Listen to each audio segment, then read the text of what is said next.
κάλπα. Και πριν συνεχίσω, θυμηθείτε να κάνετε εγγραφή στο κανάλι και να ενεργοποιήσετε το καμπανάκι για να ενημερώνεστε άμεσα για τα καινούργια βίντεο. Κάντε και ένα like και μοιραστείτε και το βίντεο. Όλα αυτά θα μου δώσουν χαρά και κουράγιο για να συνεχίσω και σας ευχαριστώ.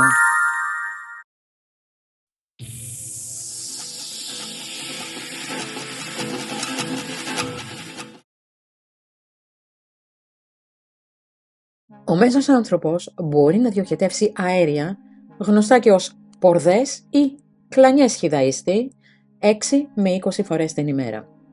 Αυτός ο αριθμός μπορεί να φαίνεται πολύς, αλλά είναι η αλήθεια. Με περισσότερους από 500 διαφορετικούς τύπους βακτηρίων στο παχύεντερο, που βοηθούν στην πέψη και την απορρόφηση των θρεπτικών συστατικών, παράγονται πάρα πολλά αέρια. Αν και η διέλευση αερίων μπορεί να είναι ενοχλητική, ο μετεωρισμός είναι ένα φυσικό μέρος της πεπτικής διαδικασίας του σώματος. Είναι καλό να γνωρίζετε ότι τα υπερβολικά αέρια και οι αλλαγές στη μυρωδιά τους μπορεί να είναι σημάδια που ίσως πρέπει να σας ανησυχήσουν. Τι είναι τα εντερικά αέρια? Τα εντερικά αέρια είναι ένα φυσικό υποπροϊόν της διάσπασης των τροφών που τρώτε. Αφού τα τρόφιμα και τα υγρά εισέλθουν στο στόμα, μεταφέρονται στο στομάχι μέσω του ισοφάγου. Στη συνέχεια, τα ένζημα στο στομάχι διασπούν την τροφή ώστε να μπορούν να χρησιμοποιηθούν από τον οργανισμό.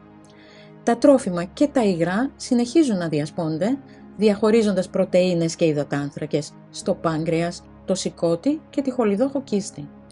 Το λεπτό έντερο είναι απαραίτητο για την πέψη, καθώς εκεί τα τρόφιμα και τα υγρά που καταναλώνονται γίνονται θρεπτικά συστατικά που απορροφώνται από το σώμα. Μόλις περάσουν στο παχυέντερο, τα απόβλητα διασπώνται από βακτήρια και ζυμομύκητες. Εδώ, τα βακτήρια αφομοιώνουν τα σάκχαρα που βρίσκονται στα απόβλητα μέσω της ζύμωσης, η οποία δημιουργεί αέριο. Πάνω από το 50% του αερίου που απελευθερώνεται είναι άζωτο. Το υδρογόνο, το διοξίδιο του άνθρακα, το οξυγόνο και το μεθάνιο αποτελούν τα υπόλοιπα μαζί με το θείο, το οποίο είναι η πηγή της οσμής του αερίου. Τι προκαλεί τα εντερικά αέρια? Υπάρχουν δύο λόγοι για τα αέρια. Πρώτον, φυσικό υποπροϊόν της πεπτικής διαδικασίας. Το πεπτικό σύστημα παράγει αέρια διασπώντας τα άπεπτα τρόφιμα στο παχύ έντερο. Αυτή η διαδικασία δημιουργεί αέρια όπως υδρογόνο, διοξίδιο του άνθρακα και μεθάνιο. Δεύτερον, κατάποση αέρα. Τα αέρια προκαλούνται επίσης από την κατάποση αέρα, η οποία συμβαίνει όταν μασάτε τσίχλα, καπνίζετε, πίνετε ανθρακούχα ποτά ή τρώτε και πίνετε μεγάλες ποσότητες πολύ γρήγορα. Αντί το σώμα σας να δημιουργεί αυτά τα αέρια, όπως άζωτο και οξυγόνο, μέσα στο παχυέντερο, ο μετεωρισμός που προκαλείται από τον αέρα που καταπίνετε προέρχεται απ' έξω από το σώμα και ταξιδεύει μέσω του πεπτικού σας συστήματος.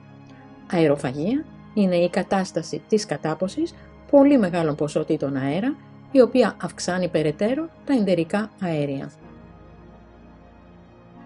Πού οφείλεται η μυρωδιά? Οι ενώσεις θείου, που αντιπροσωπεύουν μόνο το 1% του μετεωρισμού, προκαλούν την οσμή των αερίων.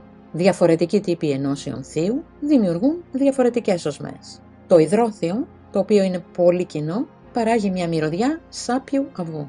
Η μεθανοθιόλη παράγει μια μυρωδιά παρόμοια με τα λαχανικά ή το σκόρδο που σαπίζουν. Το διμεθυλοσουλφίδιο συχνά περιγράφεται ότι μυρίζει σαν λάχανο, αλλά μπορεί να προσθέσει μια γλυκύτητα στη συνολική μυρωδιά του αερίου. Με βάση τη βακτηριακή σύνθεση του πεπτικού σωλήνα ενός ατόμου, η μυρωδιά του αερίου μπορεί να είναι μια ένωση θείου ή ένας συνδυασμός.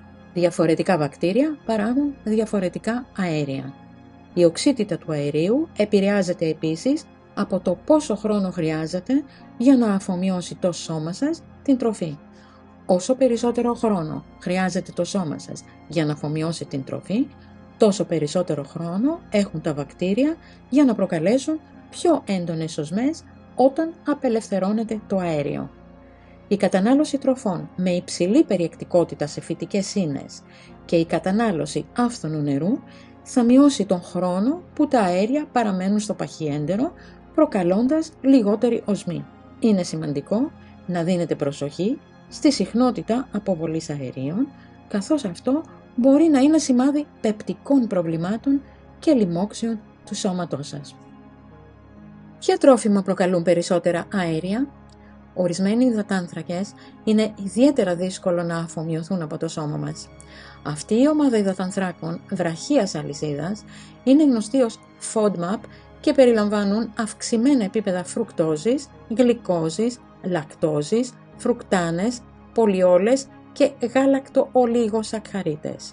Είναι σκόρδο, κρεμμύδια, σπαράγγι, φρούτα με υψηλή περιεκτικότητα σε φρουκτόζη, γάλα, γιαούρτι, χυμός φρούτων.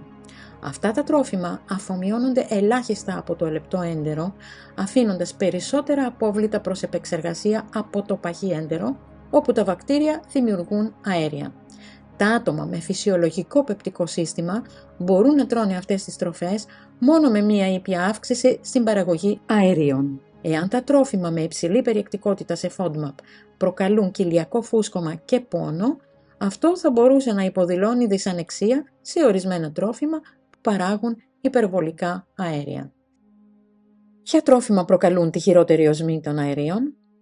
Δεδομένου ότι οι ενώσεις του θείου παράγουν την οσμή που σχετίζεται με το αέριο, η κατανάλωση τροφών με υψηλή περιεκτικότητα σε θείουχες ενώσεις προκαλούν χειρότερη οσμή των αερίων.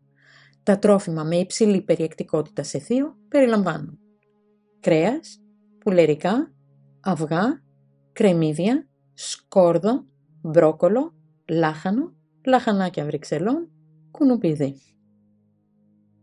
Παθήσεις που συνδέονται με τον μετεωρισμό.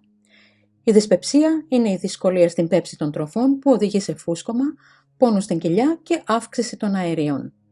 Η δυσπεψία προκαλείται από ορισμένα τρόφιμα και ποτά ή λόγω συναισθηματικού στρες και άγχους.